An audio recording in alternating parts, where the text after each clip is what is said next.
Like کریں، subscribe کریں اور بیل آئیکن کو ضرور دبائیں تاکہ آنے والے ویڈیوز اب تک سب سے پہلے پہنچے۔ کہ اسلام کیوں اللہ عز و جل نے پسند فرمایا؟ انسانوں کے لیے اسلام کو دے کر، مسلمانوں کو اسلام کی دولت دے کر اللہ نے ارشاد فرمایا رضیت لکم الاسلام دینا، ہم نے تمہارے لیے اسلام کو پسند کیا۔ ہم نے اسلام کا تصور یہ اپنے ذہن کے اندر بٹھا رکھا ہے کہ اسلام یعنی نماز، روزہ، حج و زکوٰۃ، ان چند چیزوں کو ہم نے اسلام سمجھ رکھا ہے، اور مجھے آپ کو آج یہ سمجھانا ہے کہ اس کے ساتھ ساتھ اور بھی بہت بنیادی چیزیں اسلام کے اندر موجود ہیں جس کو مسلمانوں کو اختیار کرنا بے پناہ ضروری ہے۔ اور آقا کریم رؤوف الرحیم علیہ التحیۃ والتسلیم نے اسلام کو منوانے سے پہلے اپنے وجود کے ذریعے انہی چیزوں کو پیش کیا، اور لوگوں نے ان چیزوں کو دیکھنے کے بعد حضور صلی اللہ علیہ وسلم کی دعوت کو قبول کیا۔ میں اس کو ایک حدیث کی روشنی میں آپ کو سمجھانا چاہوں گا۔ جب پیغمبر رحمت صلی اللہ تعالی علیہ وسلم پر وحی الہی کا نزول ہوا، پہلی وحی جب نازل ہوئی تو آقا کریم صلی اللہ تعالی علیہ وسلم کی کیفیت یہ تھی کہ سرکار صلی اللہ علیہ وسلم کے وجود پر کپ کپی طاری تھی۔ آپ گھر تشریف لائے اور آنے کے بعد اپنی رفیق حیات ام المؤمنین حضرت خدیجۃ الکبریٰ رضی اللہ تعالیٰ عنہ سے فرمایا زملونی، مجھے چادر اڑاؤ۔ اور اس کے بعد آقا کریم صلی اللہ علیہ وسلم نے فرمایا مجھے ڈر لگتا ہے کہ کہیں میں ضائع نہ ہو جاؤں، مجھے موت واقع نہ ہو جائے۔ اب جواب میں ام المؤمنین حضرت خدیجۃ الکبریٰ رضی اللہ تعالی عنہا نے حضور صلی اللہ علیہ وسلم کے جو اوصاف بتائے اور عرض کیا کہ یا رسول اللہ صلی اللہ تعالی علیہ وسلم، آپ کو آپ کا رب ضائع نہیں فرمائے گا،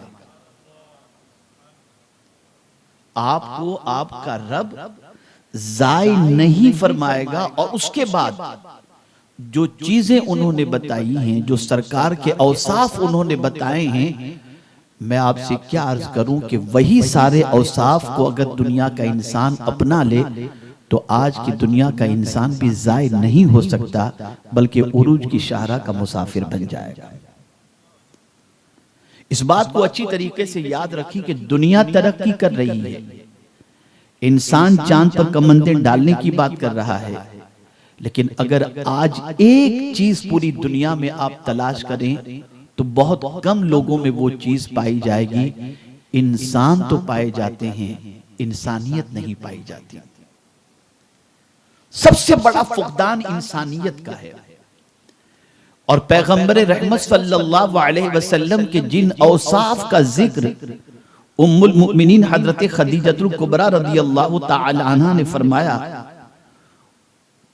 ان اوصاف کو آپ سنیں اور سمجھیں کہ رسول اعظم صلی اللہ علیہ وسلم نے لوگوں کو اپنے وجود کے اعتبار سے اعلان نبوت سے پہلے اپنے وجود سے انسانیت کے کون سے جوہر حضور نے بکھیرے تھے جنہیں دیکھنے کے بعد رسول اعظم صلی اللہ علیہ وسلم نے خود اپنے وجود سے سرزد ہونے والے ان اعمال کے حوالے سے واضح لفظوں کے اندر قرآن کی آیت اللہ عز و جل نے سرکار کے ارشاد کے مطابق نازل فرمائی۔ آقا کریم نے فرمایا فَقَدْ لَبِثْتُ فِيكُمْ عُمُرًا مِّن قَبْلِهِ أَفَلَا تَعْقِلُونَ، کہ میری آج سے پہلے کی زندگی تمہارے درمیان گزری ہے، کیا پھر بھی تمہیں عقل نہیں آتی؟ وہ کون سی زندگی تھی؟ اس زندگی کو سمجھو۔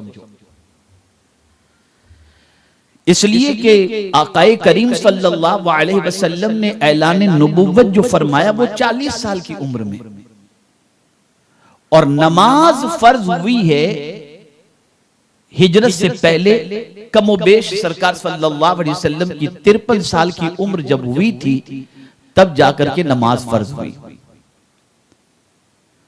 اعلان نبوت سرکار صلی اللہ علیہ وسلم 40 سال کی عمر میں کر رہے ہیں اور نماز فرض ہو رہی ہے اعلان نبوت کے کم و بیش 13 سال کے بعد. اور اس کے بعد پھر حج، اس کے بعد روزہ، اس کے بعد زکوٰۃ، یہ سب چیزیں بعد میں فرض ہوئی.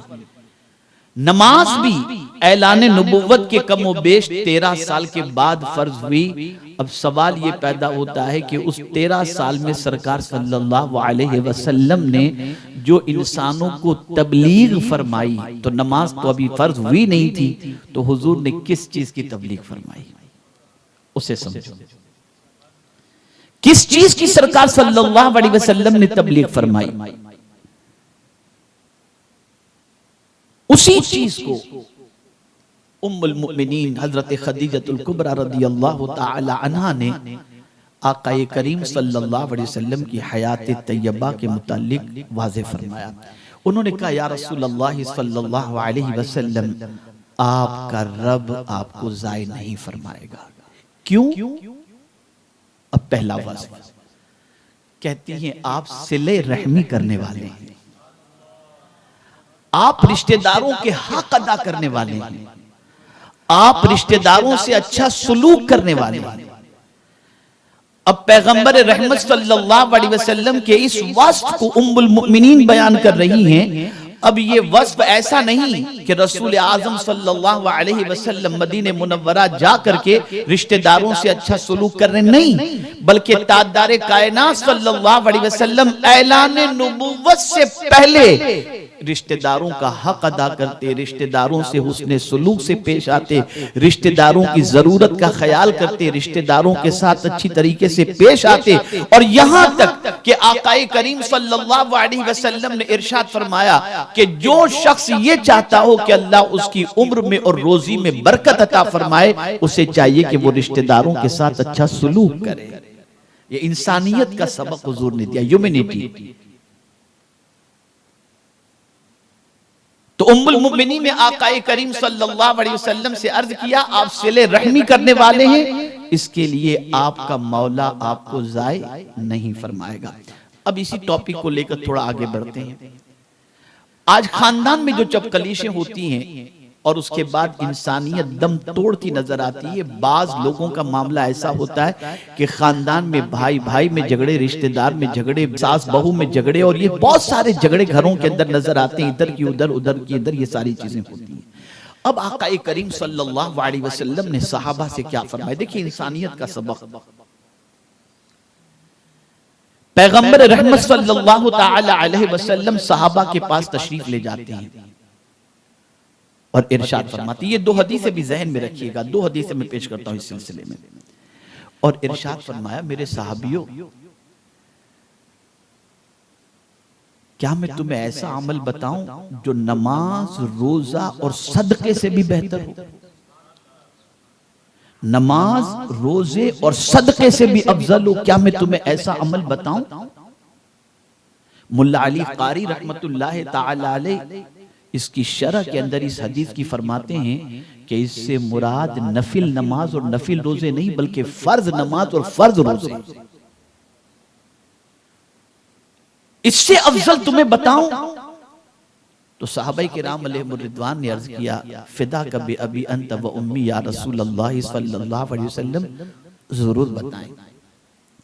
تو میرے آقا صلی اللہ علیہ وسلم نے فرمایا 2 لوگوں کے درمیان صلح کرانا یہ نماز، روزے اور صدقے سے بھی افضل ہے. اس لیے کہ جب جھگڑا ہوگا تو انسانیت دم توڑے گی، جب جھگڑا ہوگا تو گالی گلوچ، جھگڑا ہوگا تو مار پیٹ ہوگی. تو سرکار صلی اللہ علیہ وسلم نے انسانیت کا سبق صحابہ کرام علیہم الرضوان کو بہین طور عطا فرمایا کہ 2 لوگوں میں اختلاف ہو تو ان کے درمیان جو صلح کرا دے.